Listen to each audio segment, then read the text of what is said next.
Student, आज जो मैं आपके आगे टॉपिक लेके आई हूँ उसका नाम है ऑर्गेनाइजेशन स्ट्रक्चर।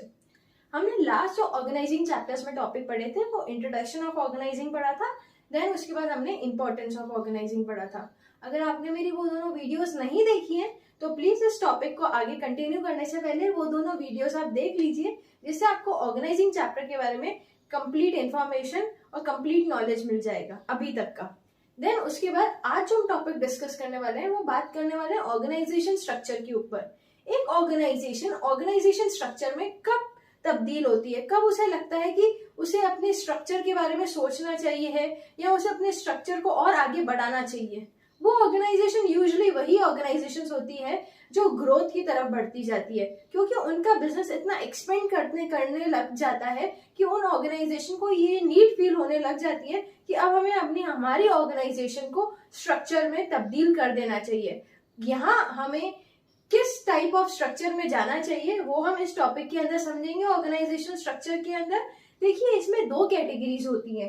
एक कैटेगरीज में हम ऑर्गेनाइजेशन को फंक्शनल और डिविजनल में बांटते हैं और दूसरी कैटेगरी में हम लोग फॉर्मल और इनफॉर्मल के अंदर बांटते हैं।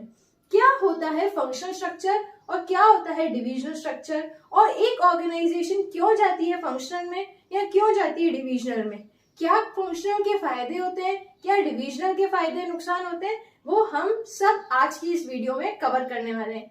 टॉपिक को स्किप मत करना, बहुत इंपॉर्टेंट टॉपिक है।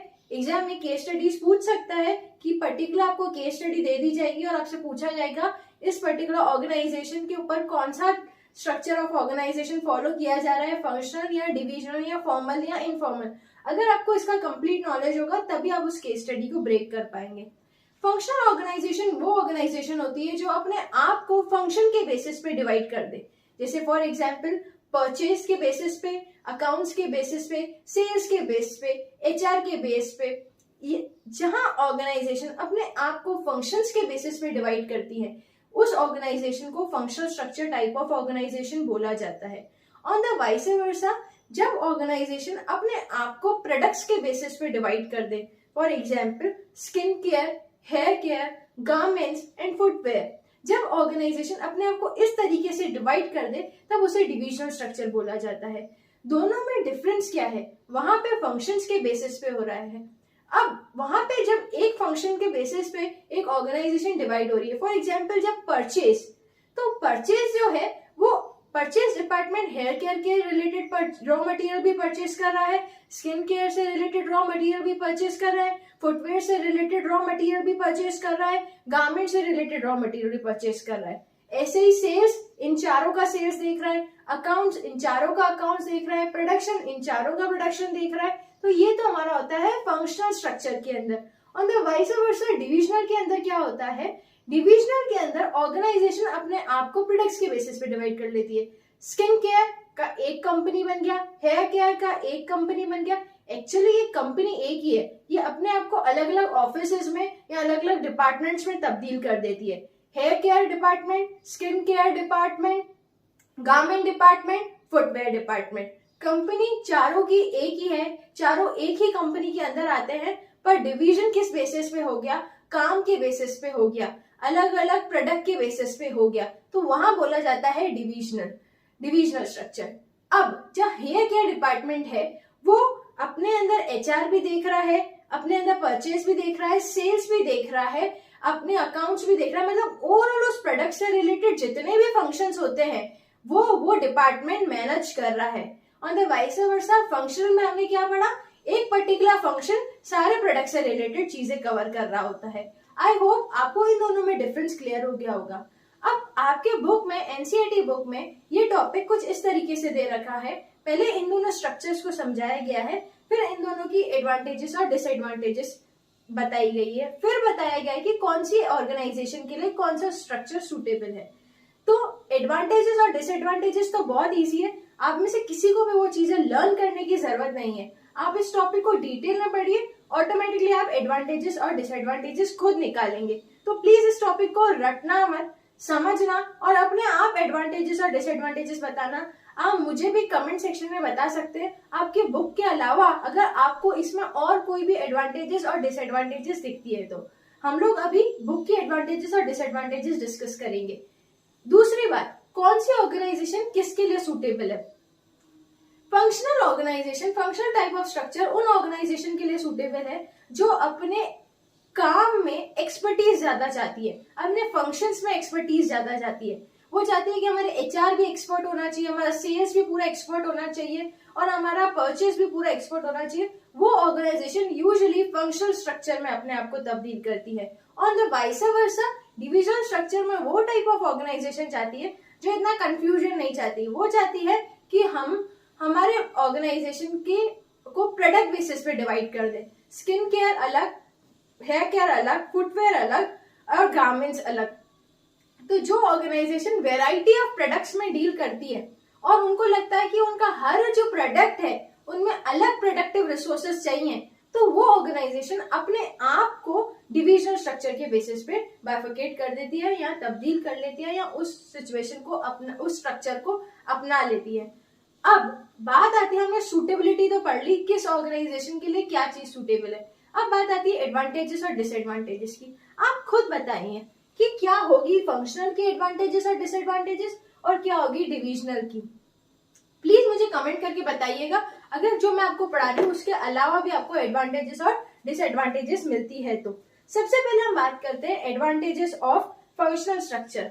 यहाँ पे हमें क्या होता है, फंक्शनल स्ट्रक्चर में हमें स्पेशलाइजेशन मिल जाती है ऑफ व्हाट, ऑफ फंक्शंस का स्पेशलिस्ट मिलता है हमको यहाँ पे। और क्या इसका एडवांटेज होगा, यहाँ पे कोऑर्डिनेशन बहुत बेहतर रहता है क्योंकि हर डिपार्टमेंट को पता है कि उसको किसको रिपोर्ट करना है, किससे क्या चीज लेनी है, किससे क्या चीज पूछनी है और क्या चीज कवर करके देनी है। परचेस को पता है उसे परचेस करके प्रोडक्शन को देना है, प्रोडक्शन को पता है उसे प्रोडक्ट बना के पैकेजिंग डिपार्टमेंट को देना है, पैकेजिंग को पता है उसे प्रोडक्ट पैक करके आगे मार्केटिंग पे देना है, आगे लेबलिंग होगा उसका और उसके बाद वो प्रोडक्ट फाइनली सेल डिपार्टमेंट के पास सेल होने के लिए जाएगा। रेवेन्यू सारा सेल डिपार्टमेंट के पास आएगा, सारा रेवेन्यू सेल डिपार्टमेंट उठा के अकाउंट्स डिपार्टमेंट को दे देगा। तो ये हो गया इसमें। इस सेकंड बेनिफिट क्या होता है फंक्शनल स्ट्रक्चर का कि यहाँ पे कोऑर्डिनेशन बहुत अच्छे से रहता है, कंट्रोल और कोऑर्डिनेशन रहता है। और क्या रहता है इसका फायदा, ऑपरेशनल एफिशिएंसी, क्योंकि हमें पता है कि हमने सारे एक्सपर्ट्स बिठाए हैं इस डिपार्टमेंट के अंदर, तो ऑपरेशनल एफिशिएंसी हमें बिल्कुल मिलने ही वाली है।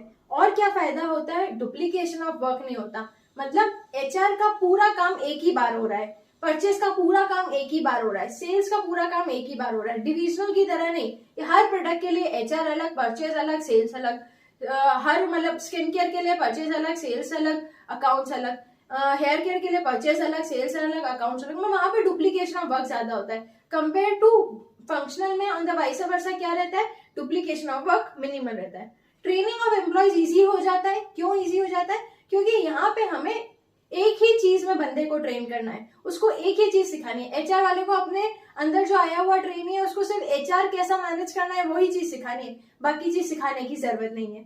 दूसरा, इसके डिसएडवांटेजेस क्या क्या होते हैं। इसके डिसएडवांटेज यहाँ होते हैं कि ऑर्गेनाइजेशन अपने फंक्शनल इंटरेस्ट में इतनी डूब जाती है कि वो अपने ऑर्गेनाइजेशन इंटरेस्ट के बारे में सोचना भूल जाती है। वो बोलती है कि एचआर डिपार्टमेंट कहेगा कि मैं बेटर परफॉर्म करूं, सेल्स बोलेगा मैं बेटर परफॉर्म करूं, और वो ऑर्गेनाइजेशन इंटरेस्ट के बारे में नहीं सोचते, वो सिर्फ अपने डिपार्टमेंट, अपने यूनिट को बेस्ट प्रेजेंट करने के बारे में सोचते हैं। इस चक्कर में हो सकता है कि वो दूसरे डिपार्टमेंट से कॉन्फ्लिक्ट सिचुएशन के अंदर भी आ जाते हैं कई बार। दूसरा, इसका जहां हमने कोऑर्डिनेशन एक पढ़ा, इसका एडवांटेज तो इसका कोऑर्डिनेशन नहीं होना भी डिसएडवांटेज में भी काउंट होता है। क्यों, क्योंकि हर डिपार्टमेंट कोशिश करता है कि मैं अपने से दूसरे डिपार्टमेंट से बेस्ट करके दिखाऊं, जिस चक्कर में परचेज टाइम पे चीजें परचेज नहीं करके देगा, तो जिससे प्रोडक्शन का काम रुक जाएगा। प्रोडक्शन क्योंकि उसको सेल से दुश्मनी है तो वो टाइम पे प्रोडक्ट्स बना के सेल को पहुंचाएगा नहीं, तो इस वजह से सेल का काम हैम्पर हो जाएगा। तो यहाँ पे लैक ऑफ कोऑर्डिनेशन इसका डिसएडवांटेज भी हो सकता है। और क्या हो सकता है इसका डिसएडवांटेज, एक ये चीज भी हो सकता है इनफ्लेक्सिबिलिटी। क्यों, क्योंकि यहाँ पे हर कोई दिग्गज बैठा है, हर कोई स्पेशलिस्ट बैठा है, वो बोलता है कि मैं मेरे एरा में ज्यादा स्पेशलिस्ट हूँ, तुमको मेरे एरा का इतना नॉलेज नहीं है, तुम्हें मेरे सराउंडिंग्स का, मेरे बिजनेस टेक्टिक्स का इतना नॉलेज नहीं है, तो आप प्लीज मेरे काम में इंटरफेयर ना करो। तो ये भी एक लैक ऑफ कोऑर्डिनेशन के अंदर बात आ जाती है, इनफ्लेक्सिबिलिटी ऑफ एम्प्लॉयज के अंदर बात आ जाती है। नेक्स्ट है हमारा डिविजनल स्ट्रक्चर के क्या एडवांटेजेस और डिसएडवांटेज होते हैं। डिविजनल स्ट्रक्चर का एडवांटेज, जहां वहां पे फंक्शनल स्ट्रक्चर में फंक्शनल स्पेशलाइजेशन मिलती है, डिविजनल स्ट्रक्चर में हमें प्रोडक्ट स्पेशलाइजेशन मिल जाती है। सबसे बड़ा एडवांटेज इसका ये है। सेकेंड डिविजनल स्ट्रक्चर का एडवांटेज ये है कि यहाँ पे पूरी ऑर्गेनाइजेशन को परेशान होने की जरूरत नहीं है। अगर एक पर्टिकुलर प्रोडक्ट है, फॉर एग्जाम्पल हेयर केयर है, हेयर केयर का सेल बढ़ रहा है तो हेयर केयर का मैनेजर ही उस चीज के लिए रिस्पॉन्सिबल है। हेयर केयर से रिलेटेड अगर लॉसेस हो रहे हैं तो उसका मैनेजर ही उस चीज के लिए रिस्पॉन्सिबल है, उसके लिए कोई रिस्पॉन्सिबल नहीं है। अगर एम्प्लॉयज अच्छे से बिहेव नहीं कर रहे तो हेयर केयर के हेड को पूछा जाएगा, पूरी ऑर्गेनाइजेशन परेशान नहीं होगी। तो ये भी एक इसका बेनिफिट है। नेक्स्ट इसका बेनिफिट एडवांटेज क्या है, यहाँ पे फ्लेक्सिबिलिटी है डिपार्टमेंट्स के अंदर। कैसे है फ्लेक्सिबिलिटी कि यहाँ पे अगर हमें फॉर एग्जाम्पल हमें कोई नया प्रोडक्ट लेके आ रहे हैं तो हमें बाकी डिपार्टमेंट्स को परेशान करने की जरूरत नहीं है। एक नया प्रोडक्ट आया, उससे रिलेटेड पूरी टीम बना के मैनेजमेंट ने क्रिएट कर ली। आपको ना हेयर केयर को परेशान करने की जरूरत है, ना स्किन केयर को परेशान करने की जरूरत है, और ना आपको परेशान करने की जरूरत है फुटवेयर को, ना आपको गारमेंट्स को परेशान करने की जरूरत है। ऑन द वाइस वर्सा इसके डिसएडवांटेजेस क्या होते हैं? इसके डिसएडवांटेजेस क्या होते हैं? ये होते हैं कि कॉन्फ्लिक्ट इधर भी अराइज हो सकता है। क्यों? फॉर एग्जाम्पल मैंने अलोकेशन ऑफ फंड किया, मैंने कहा कि रिसर्च एंड डेवलपमेंट करो, आप अपने प्रोडक्ट्स को और कैसे बेटर बना सकते हो। तो मैंने हेयर केयर को 10 लाख रुपए दिए और स्किन केयर को 5 लाख रुपए दिए। तो इस वजह से स्किन केयर बोल सकता है क्यों, मेरा रिसर्च एंड डेवलपमेंट इतना जरूरी नहीं है कि मुझे कम बजट पास हुआ है और हेयर केयर को ज्यादा बजट पास हुआ है, मुझे भी इतना बजट पास होना चाहिए ताकि मैं और अच्छे से रिसर्च एंड डेवलप करके अपने स्किन केयर को और बेटर बना पाऊं। तो इधर क्या हुआ, conflicts in department due to allocation of budget भी हो सकता है, और बहुत सारे ऐसे मैटर हो सकते हैं कि हर डिपार्टमेंट अब एक दूसरे से कॉन्फ्लिक्ट करता रहे कि मैं अपने प्रोडक्ट का ज्यादा सेल बढ़ाऊंगा, मैं अपने प्रोडक्ट का ज्यादा सेल बढ़ाऊंगा, और इस वजह से ओवरऑल ऑर्गेनाइजेशन का इंटरेस्ट इफेक्ट हो जाए। It may lead to increase in cost, यहाँ पे कॉस्ट ज्यादा बढ़ सकती है क्योंकि हर बार एक नए प्रोडक्ट को लॉन्च करने के लिए एक पूरा नया ऑफिस क्रिएट करना, पूरा नया एक तरीके से डिपार्टमेंट क्रिएट करना, उसके अंदर हर एक लेके आना, HR लेके आना, मार्केटिंग का मैनेजर लेके आना, सेल्स मैनेजर लेके आना, अकाउंट्स मैनेजर लेके, तो ये थोड़ा सा एक्सपेंसिव भी रह जाता है। नेक्स्ट इसमें क्या रहता है, इसका एक सबसे बड़ा डिसएडवांटेज ये है कि अगर एक इंडिविजुअल को एक पूरे डिपार्टमेंट की जब जिम्मेदारी संभाल दी जाती है तो वो इंडिविजुअल अपने आप को सुपीरियर समझने लगता है। हो सकता है वो कंपनी का इस चीज में गलत फायदा भी उठाए और उस पर्टिकुलर प्रोडक्ट को अब कंपनी से पूरा अलग कर दे, या उस कंपनी का वो प्रोडक्ट इतना गंदा सप्लाई करे अगर उसे कंपनी से दुश्मनी निकालनी हो। तो ये भी एक डिसएडवांटेज है इस पर्टिकुलर डिविजनल स्ट्रक्चर का। सुटेबिलिटी हम लोगों ने पढ़ ही ली है। अब जो नेक्स्ट टॉपिक पे मैं बात करने वाली हूँ वो बात करने वाली हूँ फॉर्मल और इनफॉर्मल के ऊपर। फॉर्मल स्ट्रक्चर में क्या होता है? फॉर्मल स्ट्रक्चर वो स्ट्रक्चर होता है जो मैनेजमेंट द्वारा बनाया गया स्ट्रक्चर हो। मैनेजमेंट जहां पे डिसाइड कर ले कि टॉप लेवल पे कौन होंगे, मिडिल लेवल पे कौन होंगे, सुपरवाइजरी लेवल पे कौन मैनेजर्स होंगे, किसको किससे रिपोर्ट लेनी है, किसको किसको जॉब देना है, किसको किसको ऑर्डर देना है, कौन किसके पास कितनी अथॉरिटी है, किसके पास कितनी रिस्पॉन्सिबिलिटी है, ये सब जो डिसाइड करता है मैनेजमेंट, वो formal structure of management organization कहलाता है। On the vice versa informal में ऐसा नहीं होता। इनफॉर्मल में क्या होता है, ये स्पॉन्टेनियसली अपने आप अराइज हो जाता है। ग्रुप ऑफ पीपल बैठे हैं, आपस में बात करने लग गए, हो सकता है उसमें से एक जना टॉप लेवल मैनेजमेंट का हो और एक जना फंक्शनल फॉर्मैनशिप हो। तो क्या हुआ कि ये अपने आप ही एक्चुअल में फ्रेंडशिप हो गई, कुछ किसी को किसी का स्वभाव अच्छा लगा, किसी को किसी का इंटरेस्ट एरिया अच्छा लगा, उन दोनों का कॉमन सेंस मिला, उन दोनों का IQ सेम हुआ, तो इस वजह से उनके अंदर बिलोंगिंगनेस, फ्रेंड वाला फीलिंग आ गया, फ्रेंड्स बन गए वो आपस में। तो वो इनफॉर्मल स्ट्रक्चर को पैदा करता है, वो इनफॉर्मल स्ट्रक्चर को ऑर्गेनाइजेशन के अंदर इनफॉर्मल स्ट्रक्चर लेके आता है। ये मैनेजमेंट कभी नहीं बनाता, ये अपने आप ऑर्गेनाइजेशन के अंदर होने लगता है। जब गैदरिंग्स होती है, मीटिंग्स होती है, ऑफिस की पार्टीज हुई, पिकनिक हुए, या एक पर्टिकुलर ट्रिप हो गया, या कुछ भी ऐसा हो गया, तो इनफॉर्मल स्ट्रक्चर ऑर्गेनाइजेशन के अंदर बनने लग जाता है। इनफॉर्मल स्ट्रक्चर के भी कुछ फायदे होते हैं और फॉर्मल स्ट्रक्चर के भी कुछ फायदे होते हैं। फॉर्मल स्ट्रक्चर के ये फायदे होते हैं कि यहाँ पर डिसिप्लिन मेंटेन रहता है ऑर्गेनाइजेशन के अंदर। इंफॉर्मेशन, सीक्रेसी ऑफ इंफॉर्मेशन नहीं हो, लीक नहीं होता है। जो सीक्रेट इंफॉर्मेशन होता है वो बिल्कुल प्रॉपर तरीके से ऑर्गेनाइजेशन के अंदर बना रहता है और सब ऑर्गेनाइजेशन के अंदर सबको क्लियर कर दिया जाता है कि किसको कौन सी इंफॉर्मेशन किसको पास करनी है। फॉर्मल के फायदे तो ये हुए, फॉर्मल के नुकसान भी होते हैं फॉर्मल ऑर्गेनाइजेशन के, कि यहाँ पे जो पास ऑफ इंफॉर्मेशन होता है उसमें काफी डिले हो जाता है, क्योंकि जैसे हमने स्केलर चेन के अंदर पढ़ा है कि एक सुपीरियर सबऑर्डिनेट से बात कर सकता है, सबऑर्डिनेट अपनी प्रॉब्लम से सुपीरियर को बता सकता है, वो सुपीरियर अपने सुपीरियर को, देन अपने सुपीरियर को, और ऐसे करके टॉप लेवल मैनेजमेंट पर बहुत लेट तक बात पहुंचती है। हो सकता है कई बार वो बात हाथ से निकल जाती है तब जाके टॉप लेवल मैनेजमेंट के पास पहुंचती है। तो ये सबसे बड़ा इसका डिसएडवांटेज होता है। फॉर्मल के भी कुछ फायदे होते, इनफॉर्मल के भी कुछ फायदे होते हैं।